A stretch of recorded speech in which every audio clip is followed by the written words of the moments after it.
Assalamualaikum warahmatullahi wabarakatuh. Selamat pagi semuanya. Bahkan nama kakak Arif Bahtiar Ramadhani dari Pendidikan Matematika Universitas Jemberti. Mulai minggu ini kita akan belajar bersama. Pada kesempatan kali ini kita akan mempelajari sistem koordinat kartesius.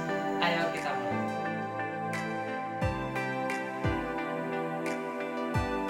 Kalian pasti penasaran kenapa kita harus mempelajari materi sistem koordinat. Apa sih manfaatnya dalam kehidupan sehari-hari? Jadi, manfaat mempelajari sistem koordinat yang pertama adalah sebagai peta. Karena peta dapat menentukan suatu titik di bumi berdasarkan bujur, sangkar, dan bujur lintang. Yang kedua yaitu membuat denah.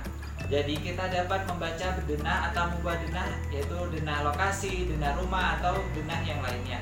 Dan yang terakhir yaitu pada satelit.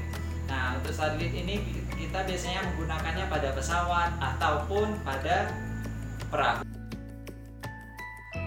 Tahukah kalian bahwa terdapat banyak sekali macam sistem koordinat? Yang pertama adalah sistem koordinat kartesius, dan yang kedua adalah sistem koordinat polar, dan yang ketiga adalah sistem koordinat sferikal, dan yang terakhir adalah sistem koordinat silindral. Jadi pada materi SMP ini kita akan mempelajari yaitu materi sistem koordinat kartesius. Bagaimana dengan yang ketiga lainnya, Kak? Nah, yang ketiga lainnya kita hanya dapat mengetahuinya saja. Kita akan mempelajari sistem koordinat yang lain di tingkat yang lebih tinggi.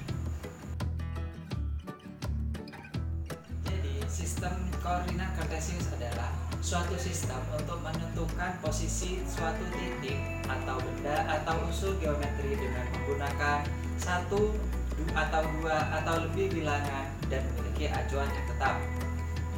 Apa sih maksudnya? Jadi maksudnya adalah kita dapat menentukan titik A ini menggunakan suatu acuan yang tetap, yaitu sumbu X dan sumbu Y. Tahukah kalian bahwa sumbu X itu juga dapat disebut dengan absis dan sumbu Y disebut dengan ordinat. Selanjutnya kita dapat menentukan posisi berdasarkan kedua sumbu, yaitu sumbu X dan sumbu Y. Sebagai contoh kita lihat pada sistem koordinat berikut. Nah, kita akan menentukan posisi titik B terhadap sumbu X dan sumbu Y. Nah, kita lihat titik B ini berada di atas sumbu X atau di bawah sumbu X. Nah, ternyata titik B terletak 3 satuan di atas sumbu X. Selanjutnya kita lihat pada garis sumbu Y. Nah, kita lihat titik B berada di samping kanan atau samping kiri dari sumbu Y. Kita lihat ternyata titik B terletak di samping kiri sumbu Y. Nah, kita hitung berapa satuan di samping sumbu Y. Ternyata ada 2 satuan di samping sumbu Y. Jadi dapat disimpulkan bahwa posisi titik B berdasarkan kedua sumbu, yaitu sumbu X dan sumbu Y adalah 3 satuan di atas sumbu X dan 2 satuan di samping kiri sumbu Y. Selanjutnya untuk menentukan titik berdasarkan titik asal 0,0. Nah, dari sini kita akan menentukan titik A berdasarkan titik asal 0,0.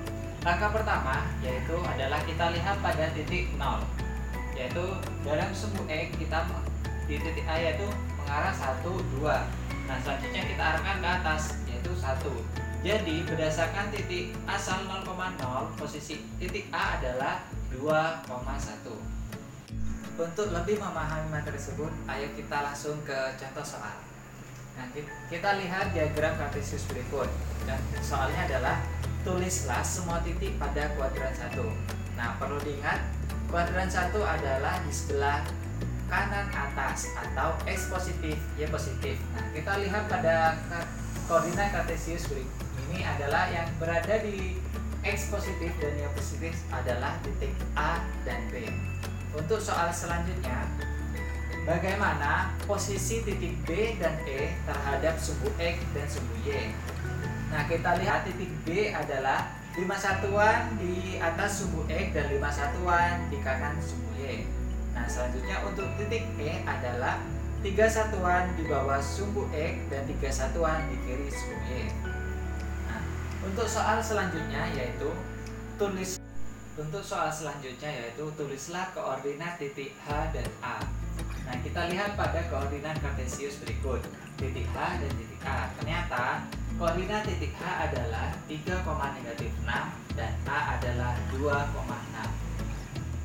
Sistem koordinat kartesius selalu memiliki titik acuan yang tetap, yaitu semua pada perpotongan antara sumbu X dan sumbu Y, atau yang disebut dengan titik pusat. Lalu, bagaimana jika titik perpotongan itu berpindah? Maka kita lihat pada rumus berikut, yaitu X baru sama dengan X lama dikurangi X acuan, dan Y baru adalah Y lama dikurangi Y acuan. Selanjutnya kita lihat permasalahan berikut. Bagaimana posisi koordinat relatif titik B terhadap titik acuan A?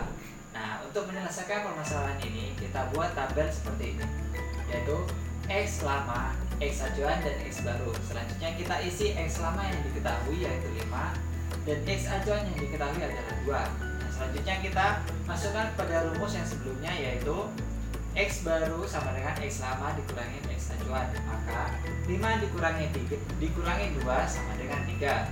Selanjutnya untuk Y baru, Y lama, dan Y acuan itu sama seperti sebelumnya. Jadi 5 dikurangi 6 sama dengan negatif 2. Jadi dapat disimpulkan posisi koordinat relatif titik B terhadap titik acuan A adalah 3,-1. Perhatikanlah sistem koordinat berikut. Bagaimana posisi pos 2 terhadap tenda 3? Nah, cara ini kita bisa lakukan dengan cara sebelumnya, yaitu membuat tabel. Nah, tetapi untuk kali ini kita akan mengerjakan menggunakan titik-titik koordinat dari pos tersebut. Nah, cara ini seperti ini. Jadi, titik min 4,4 dengan titik min 2,0 kita kurangkan dengan masing-masing X dan masing-masing Y sehingga mendapatkan titik minus 2,4. Macam-macam posisi garis. Nah, posisi garis terdapat 3 macam, yaitu garis sejajar, yang kedua yaitu garis tegak lurus, dan yang ketiga yaitu garis perpotongan. Garis sejajar. Garis sejajar adalah suatu kedudukan dua garis pada bidang datar yang tidak mempunyai titik potong walaupun kedua garis diperpanjang. Nah, di sini terdapat garis L. Nah, bagaimana kedudukan garis L terhadap sumbu X?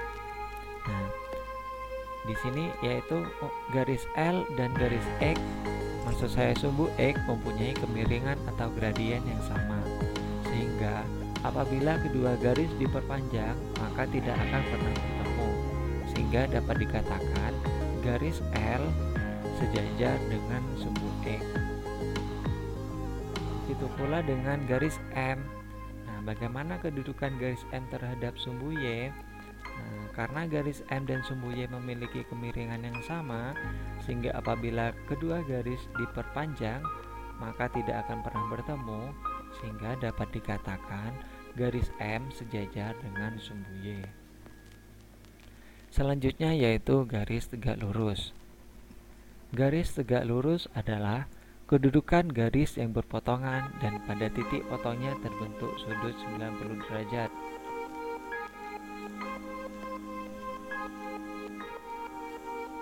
Sehingga apabila terdapat garis L, nah garis L ini berpotongan di titik sini. Nah, dan ini membentuk sudut 90 derajat. Nah, sehingga dapat dikatakan garis L tegak lurus dengan sumbu Y karena membentuk sudut 90 derajat. Begitu pula dengan garis M. Nah, kedudukan garis M terhadap sumbu X itu tegak lurus karena membentuk sudut 90 derajat. Nah, sekarang Bapak tanya, bagaimana kedudukan garis L terhadap sumbu Y? Nah, benar. Di sini yaitu sejajar. Nah, jadi dapat disimpulkan yaitu garis yang berpotongan dengan sumbu X, maksud saya sumbu Y, yaitu sejajar dengan sumbu X. Nah, yaitu garis yang berpotongan dengan sumbu Y sejajar dengan sumbu X. Nah, sedangkan garis yang berpotongan dengan sumbu X, nah di sini garis M berpotongan dengan sumbu X. Nah, itu juga sejajar dengan sumbu Y. Nah, dapat dimengerti ya. Untuk yang selanjutnya yaitu garis berpotongan. Garis berpotongan adalah kedua garis yang mempunyai titik potong karena kedua garis saling bertemu. Nah, di sini ada garis L. Nah, ini berpotongan karena garis L dan sumbu X saling bertemu. Nah, jika garis L ini diperpanjang, nah ini akan berpotongan dengan sumbu Y. Nah, sama dengan garis M ya. Nah, sekarang yang menarik adalah jika garis L dan ini diperpanjang, nah memotong pada sumbu X dan sumbu Y, maka garis ini tidak akan pernah sejajar dengan sumbu X atau sumbu Y. Selanjutnya yaitu contoh soal. Jika ada garis M melalui titik B 4,5 dan titik C 4,-5, bagaimana kedudukan garis tersebut terhadap sumbu X dan sumbu Y? Nah, di sini ada garis M. Bagaimana kedudukan garis M ini terhadap sumbu X? Nah, karena di sini berpotongan terhadap sumbu X dan membentuk sudut 90 derajat, maka garis M tegak lurus terhadap sumbu X. Nah, bagaimana kedudukannya terhadap sumbu Y? Nah, tadi dapat disimpulkan kan, jika berpotongan terhadap sumbu X, maka sejajar dengan sumbu Y. Nah, ini simpulannya adalah garis yang sejajar dengan sumbu X pasti tegak lurus dengan sumbu Y. Garis yang sejajar dengan sumbu Y pasti tegak lurus dengan sumbu X, dan garis yang memotong sumbu X dan sumbu Y merupakan garis yang tidak sejajar dengan sumbu Y.